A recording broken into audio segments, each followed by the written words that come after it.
Prezident İlham Əliyev Ramazan bayramı münasibətilə Azərbaycan xalqını təbrik edib. Xəbər Studiya xəbər verir ki, bayram münasibəti ilə xalqa ünvanlanan müraciətdə deyilir. Hörmətli həmvətənlər, sizi mübarək Ramazan bayramı münasibətilə səmimi qəlbdən təbrik edir. Hər birinizə ən xoş arzu və diləklərimi yetirirəm. Müqəddəs kitabımız Qurani Kərimin nazil olduğu Ramazan ayı insanları gözəl niyyətlər və savab əməllər naminə birliyə çağırır. Onları əmin-amanlıq və bərabərlik yoluna dəvət edir.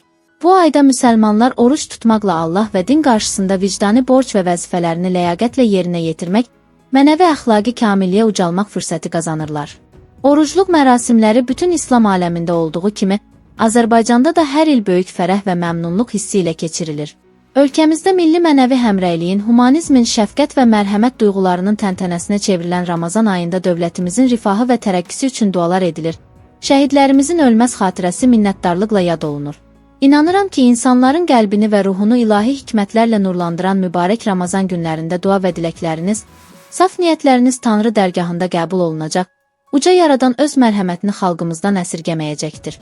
Əziz bacı və qardaşlarım, bir daha sizə və dünyanın müxtəlif güşələrində yaşayan bütün soydaşlarımıza Ramazan təbriklərimi çatdırır. Ailələrinizə xoşbəxtlik, süfrələrinizə ruzi bərəkət arzulayıram. Allah orucunuzu və dualarınızı qəbul etsin. Ramazan bayramınız mübarək olsun.